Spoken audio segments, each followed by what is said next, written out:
Hi guys, कैसे हो? I hope अच्छे होंगे। तो हमारे सिलेबस की श्रृंखला में जो हमने ट्यूसडे को पढ़ाया था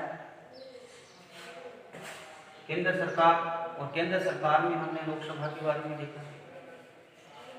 आज का हमारा जो टॉपिक है वो टॉपिक है संसद। 10th क्लास में सिलेबस में है और अन्य कॉम्पिटिटिव एग्जाम की तैयारी करने वाले दोस्तों के लिए भी ये एक अच्छा अवसर है। तो संसद देखिए, संविधान का अनुच्छेद 79 वह भाग 5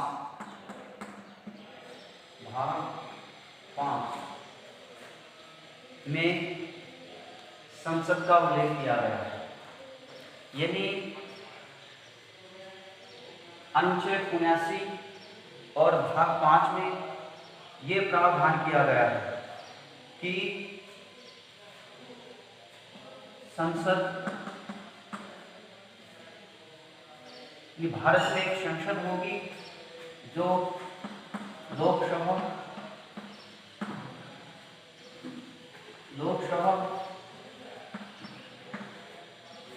राज्यसभा व राष्ट्रपति से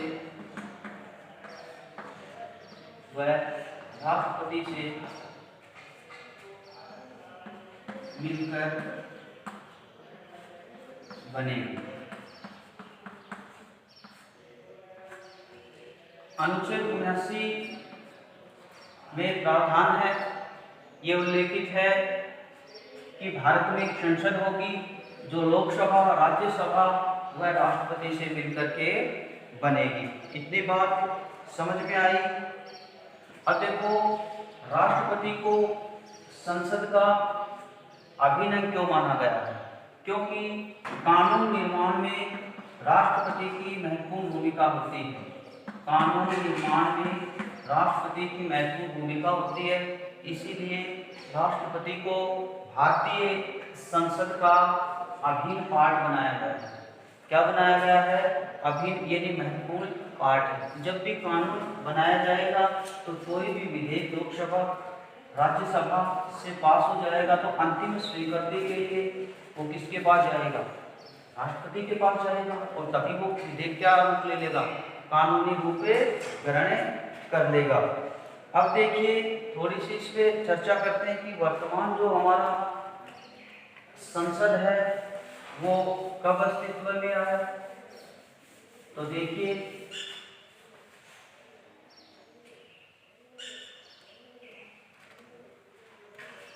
संसद भवन का निर्माण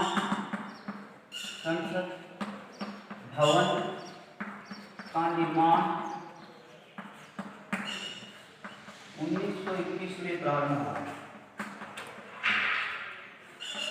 1921 में प्रारंभ हुआ। कब प्रारंभ हुआ था संसद भवन का निर्माण? के दोस्तों, संसद भवन का निर्माण कब स्टार्ट हुआ था? 1921 में। इतना ध्यान में रखना है। यानी इसका उद्घाटन है, उद्घाटन किसका? संसद भवन का उद्घाटन, इसका उद्घाटन है वो कब किया गया था? वो किया गया था 28 जनवरी 1921 को। 28 जनवरी 1921 को लॉर्ड इरविन के द्वारा, लॉर्ड इरविन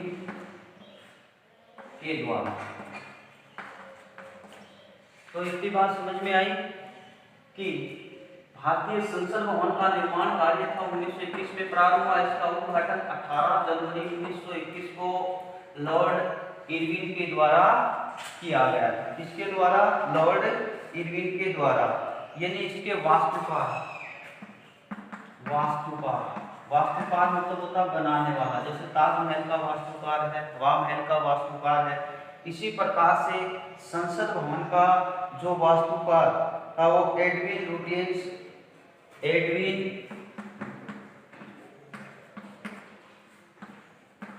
लुटियंस कौन थे? एडविन लुटियंस व हर्बर्ट बेकर थे।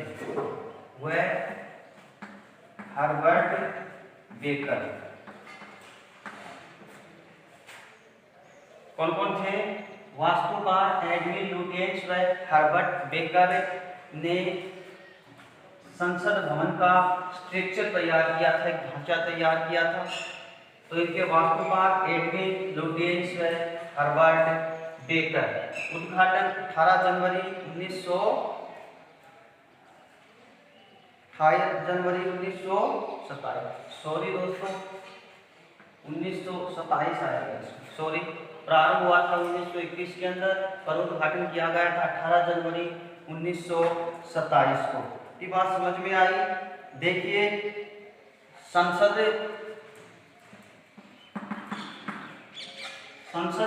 के 3 सत्र होते हैं। कितने सत्र होते हैं? एक वर्ष में, यानी एक वर्ष में इसके 3 सत्र होते हैं। कितने होते हैं? 3 सत्र होते हैं। कौन कौन से होते हैं? देखिए, पहला जो है वो है मानसूनी सत्र। कौन सा सत्र? मानसूनी सत्र। दूसरा जो सत्र है, देखिए, मानसूनी सत्र के बाद में जो सत्र आता है वो आता है शीतकालीन सत्र। पहला सत्र, सॉरी, जो पहला सत्र है वो है बजट सत्र। बजट सत्र। दूसरा सत्र है मानसूनी सत्र। और तीसरा जो इसके अंदर जो सत्र आएगा वो सत्र आएगा शीतकालीन सत्र। कौन सा सत्र? शीतकालीन सत्र। कब कब आते हैं? देखिए, ये जो सत्र है, कौन सा सत्र? बजट सत्र। ये आता है फरवरी से मई। कब आता है? फरवरी से मई। कौन सा सत्र? बजट सत्र। फरवरी से मई के दरमियान आता है। जुलाई से सितंबर, यानी ये जो सत्र आता है कौन सा? मानसूनी सत्र। जुलाई से सितंबर। जुलाई से सितंबर। और अगला जो सत्र आएगा वो आएगा नवंबर से दिसंबर। नवंबर से दिसंबर। अगला सत्र कब आएगा? नवंबर से दिसंबर। तो देखिए स्टूडेंट्स, प्रिय विद्यार्थियों, संसद भवन का निर्माण 1921 में प्रारंभ हुआ। इसका उद्घाटन 18 जनवरी 1927 को लॉर्ड इरविन के द्वारा किया गया। संसद भवन के जो वास्तुकार हैं वो एडविन लुटियंस व हर्बर्ट बेकर थे। संसद के जो एक वर्ष के अंदर 3 सत्र आयोजित किए जाते हैं। उन 3 सत्रों के अंदर पहला जो सत्र है वो है बजट सत्र, जो फरवरी से मई के दरमियान आता है। मानसूनी सत्र है वो जुलाई से सितंबर के बीच में आता है। और शीतकालीन सत्र है वो नवंबर से दिसंबर के बीच में आता है।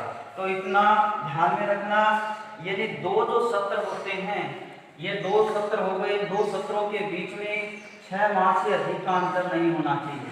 6 माह से अधिक का अंतर नहीं होना चाहिए। समझ गए? 2 सत्रों के बीच में 6 माह से अधिक का अंतर नहीं होना चाहिए। यानी जब एक सत्र होता है तो 6 महीने के अंदर दूसरा सत्र आयोजित करना जरूरी होता है। तो संसद कानून निर्माण की प्रक्रिया, यानी आगे जो को पता है, भारत में संसदीय संरचना को अपनाया गया है। देश में कानून बनाने का जो महत्वपूर्ण कार्य किया जाता है वो संसद के द्वारा ही संपन्न किया जाता है। तो किस प्रकार से कानून बनाया जाता है संसद के द्वारा, देखते हैं। संसद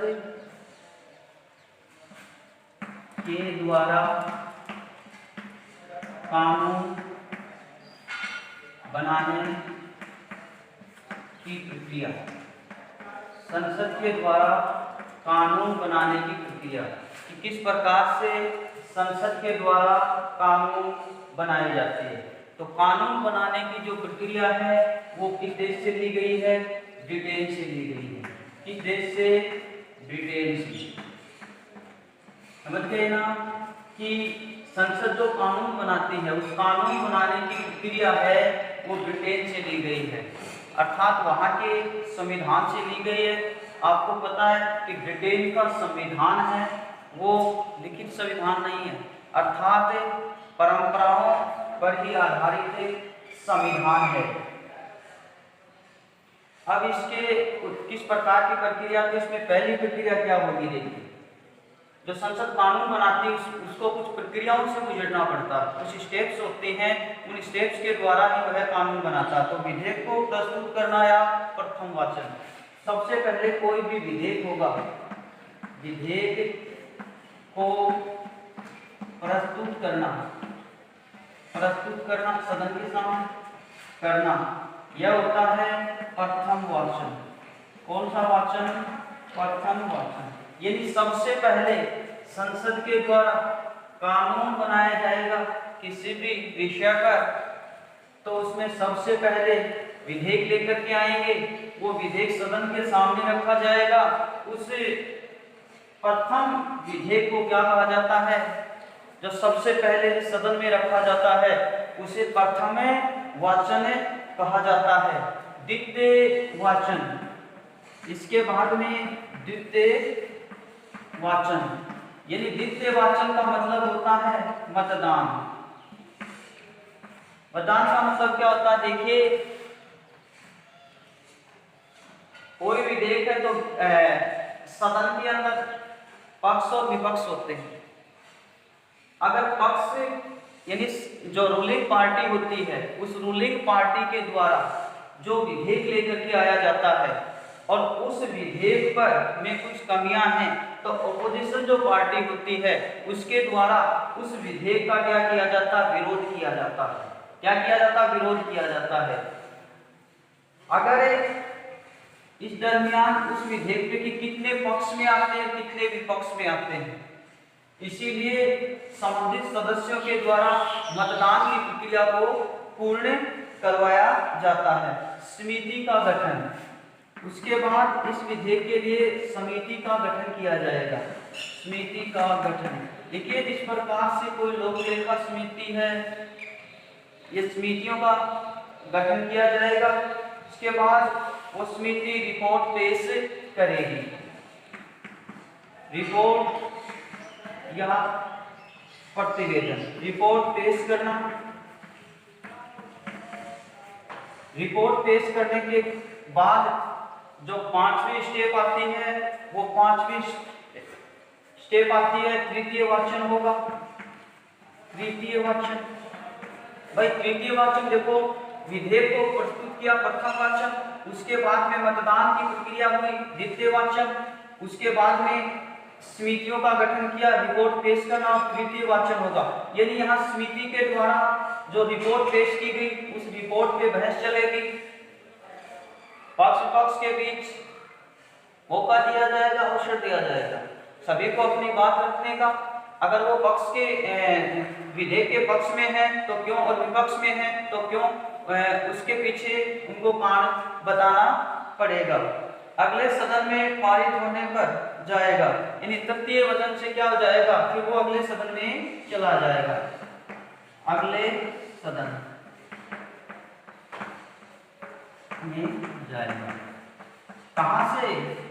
देखिए, मान लीजिए वो तो लोकसभा राज्यसभा में विधेयक रखा जाता, सबसे पहले एक सदन से विधेयक पास हो जाएगा, तो विधेयक पास होने के बाद इन प्रक्रियाओं से गुजरेगा, गुजरने के बाद वह तुरंत कहां से आएगा, अगले सदन के अंदर जाएगा, और अगले सदन के अंदर जाकर के उस पर वही प्रक्रियाएं होंगी।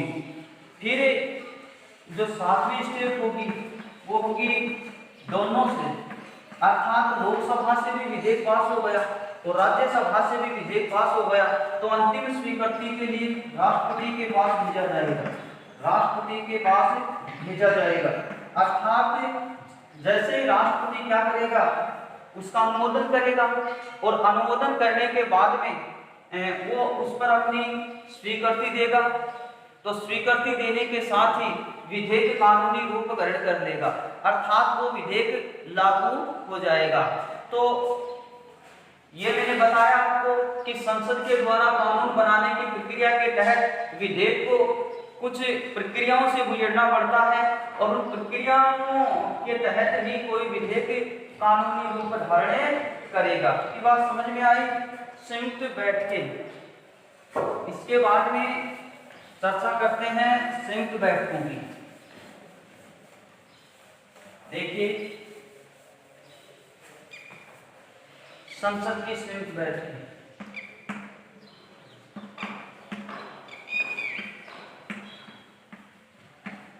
संयुक्त बैठकें। देखो, कभी कभी ऐसी स्थिति उत्पन्न हो जाती है जिसके कारण संयुक्त बैठकें बुलानी पड़ती है। देखिए, जब किसी विधेयक को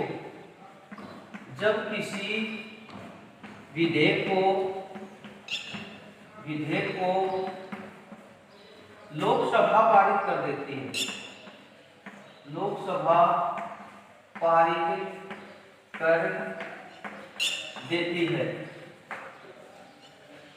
और राज्यसभा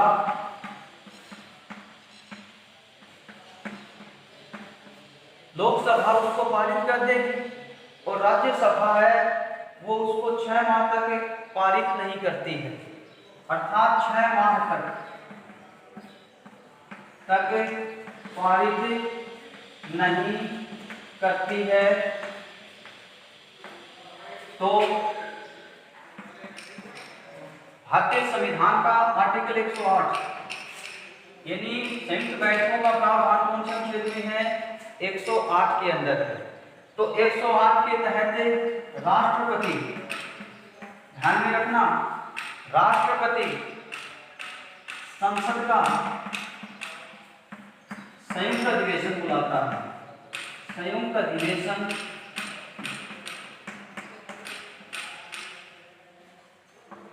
बुलाता है। इसमें लोकसभा के भी होंगे, राज्यसभा के भी होंगे, ध्यान में रखना, ध्यान में रखना। इस बात को विशेष रूप से ध्यान में रखना है कि संसद का संयुक्त अधिवेशन बुलाया तो राष्ट्रपति के द्वारा जाता है। किसके द्वारा बुलाया जाता है? राष्ट्रपति के द्वारा बुलाया जाता है, लेकिन इसकी अध्यक्षता लोकसभा अध्यक्ष के द्वारा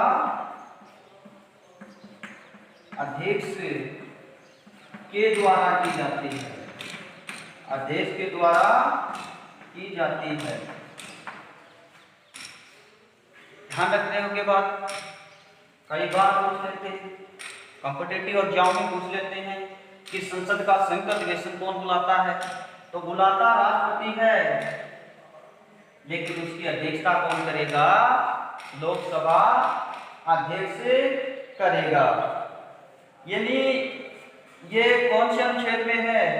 अनुच्छेद 118। कौन से अनुच्छेद में है? अनुच्छेद 118। अपनी बातें ध्यान में रखना।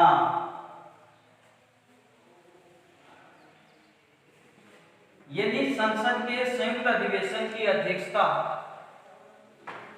लोकसभा अध्यक्ष करेगा, ये बात संविधान के अनुच्छेद 118 में उल्लेखित है।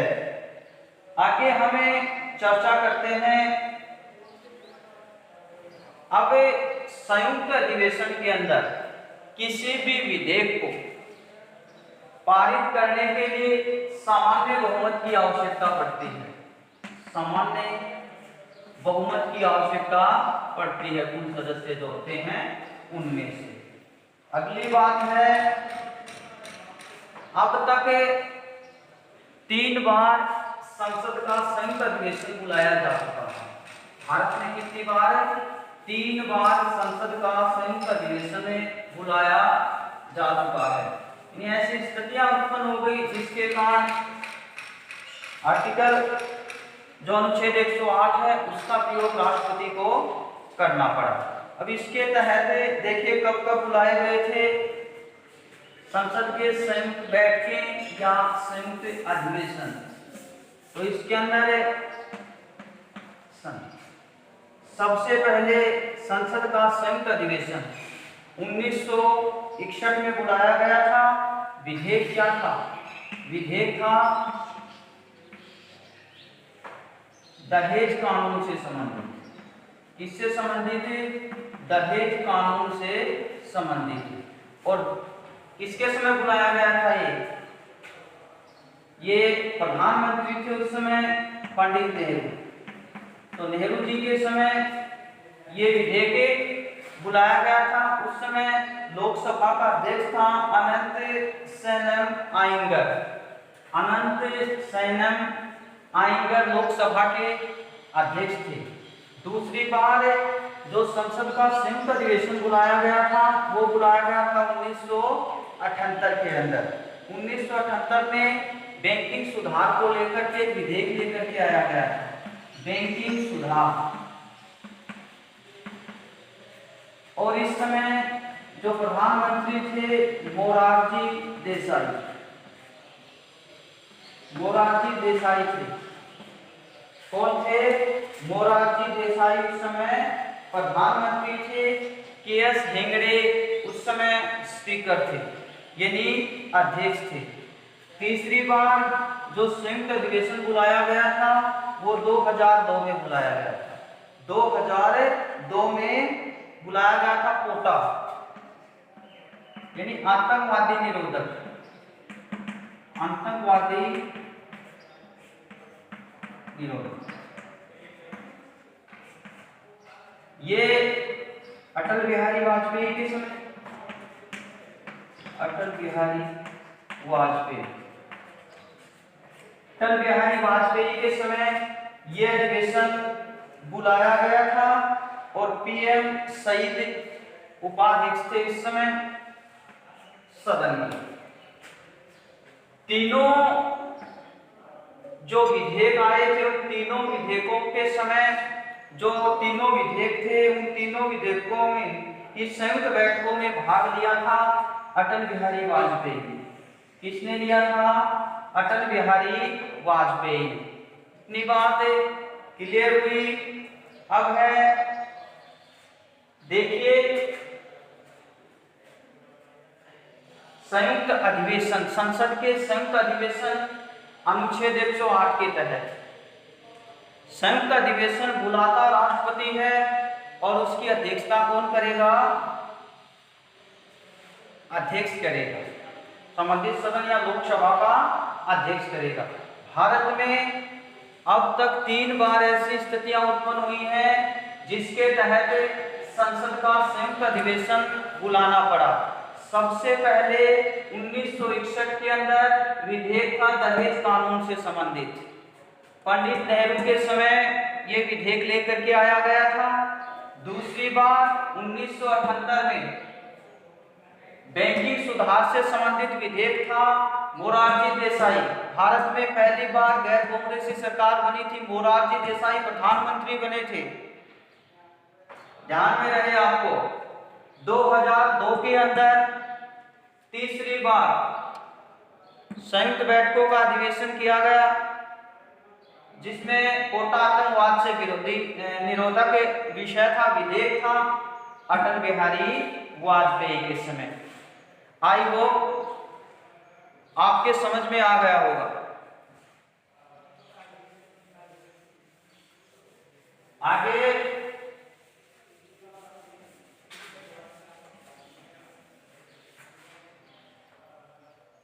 संसदीय भाषा, अब करते हैं संसदीय भाषा।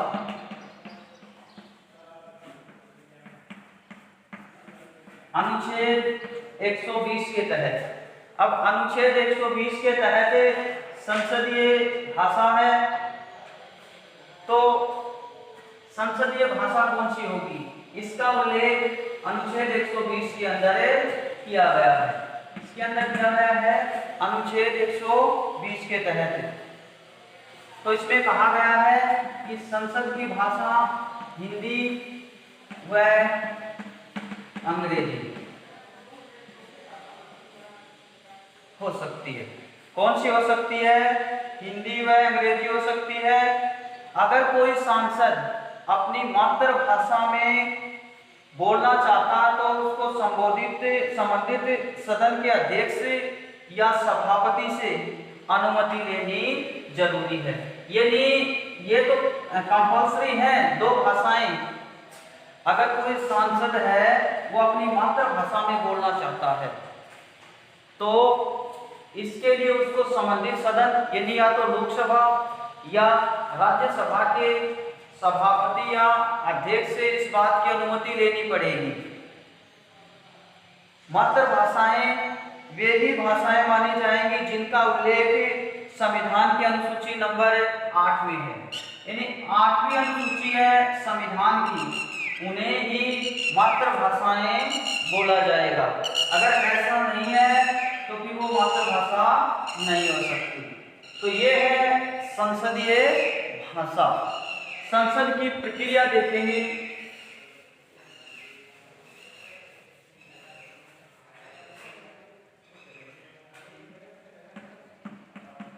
संसद की प्रक्रिया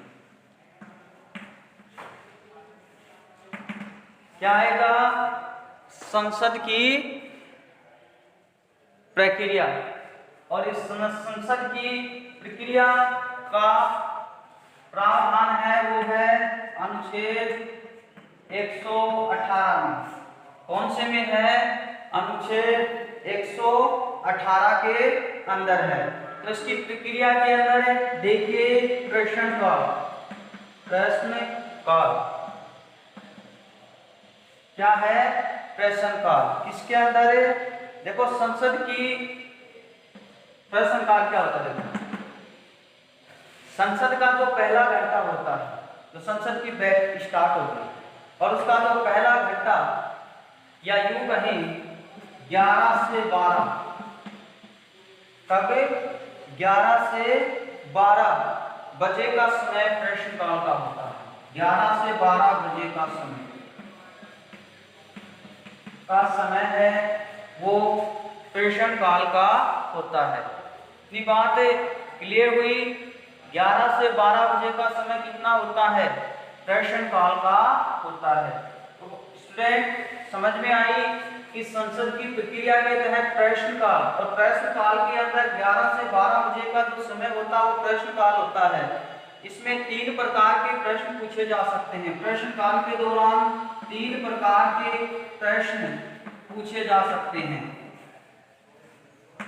कितने प्रकार के, 3 प्रकार के प्रश्न पूछे जा सकते हैं। और वो 3 प्रकार के प्रश्न कौन से हैं, देखिए तारांकित प्रश्न।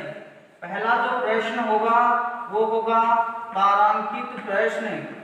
तारांकित प्रश्न। अब तारांकित प्रश्न कौन से होते हैं, देखिए इन प्रश्नों पर तारा अंकित होता है। क्या होता है, तारा अंकित होता है।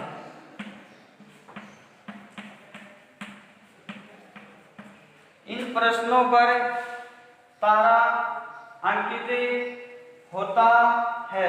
ये प्रश्न मौखिक होते हैं, यदि लिखित रूप में नहीं होते, मौखिकली खड़े होकर के इन प्रश्नों को पूछना पड़ता है। तो दूसरी बात है, प्रश्न क्या होते हैं, मौखिक होते हैं। यदि इसको पूछा जाता है लिखित रूप में न पूछ करके मौखिक रूप से, और इनका उत्तर भी होता है वो भी मौखिक ही होता है। उत्तर क्या होता है, मौखिक। अब इन प्रश्नों पर अनुपूरक प्रश्न पूछे जा सकते हैं। यानी अनुपूरक प्रश्न पूछे जा सकते हैं।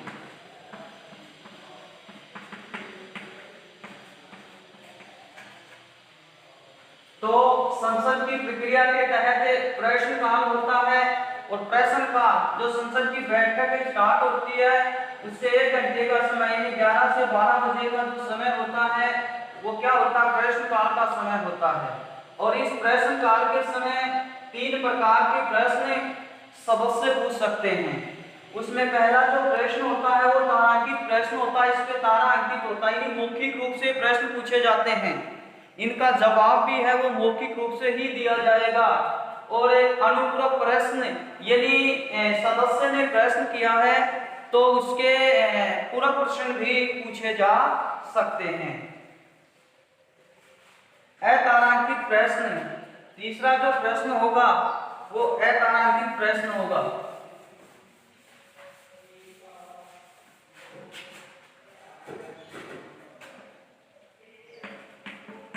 अतारांकित प्रश्न,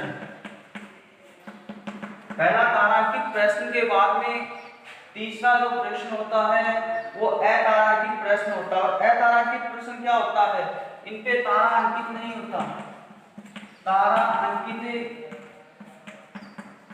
नहीं होता। अब देखिए इन प्रश्नों के अंदर ये प्रश्न लिखित होते हैं और इनके उत्तर भी लिखित होते हैं। लिखित व उत्तर जो होते हैं वो भी लिखित रूप में ही देने पड़ते हैं। ये बात समझ में आई कि तारांकित प्रश्न के अंदर तारा अंकित नहीं होता, ये प्रश्न लिखित होते हैं और इनके उत्तर हैं वो भी लिखित ही देने पड़ते हैं। अनुपूरक प्रश्न नहीं पूछे जाते हैं, अनुपूरक प्रश्न नहीं पूछे जा सकते हैं। ध्यान में रखना, तारांकित प्रश्न जो होते हैं उसके अंदर अनुपूरक उसका जस्ट उल्टा हो गया है, यानी वो क्या है मौखिक रूप से आंसर मौखिक रूप से होंगे। इसके अंदर क्या है उसमें अनुपूरक प्रश्न पूछे जा सकते हैं, इसके अंदर अनुपूरक प्रश्न नहीं पूछे जा सकते हैं। अब इसके अंदर इसका लिखित में 1 से 2 महीने पहले प्रश्न पूछे जाते हैं। तो रिपीट कर देता हूं, संसद की प्रक्रिया आर्टिकल 118 के अंदर है, अनुच्छेद जो संविधान का 118 उसके अंदर है संसद की प्रक्रिया दे रखी है। संसद की प्रक्रिया के तहत सबसे पहले प्रश्नकाल होते हैं। प्रश्नकाल इन संसद की बैठकों का जो 1 घंटा होता है 11 से 12 बजे का, वो प्रश्नकाल के लिए रखा गया है। उस प्रश्नकाल के अंदर 3 प्रकार के प्रश्न पूछे जा सकते हैं। पहला जो प्रश्न पूछा जाता है वो तारांकित प्रकार के प्रश्न पूछे जाते हैं, जिसके तहत तारा अंकित नहीं होता। ये प्रश्न मुख्य रूप से मौखिक रूप से पूछे जाते हैं, इनका उत्तर भी मौखिक रूप से ही दिया जाता है और इन पर अनुपूरक प्रश्न नहीं पूछे जा सकते हैं। दूसरा जो होता है अतारांकित प्रश्न होता है, इन पे तारा अंकित नहीं है, लिखित रूप होता है, लिखित रूप में ही आंसर दिया जाता है, अनुपूरक प्रश्न इसके नहीं पूछे जाते हैं। तो गाइस आज के लिए इतना ही। वीडियो को देखें, लाइक करें, शेयर करें और इसका फायदा उठाएं। धन्यवाद। जय हिंद, जय भारत।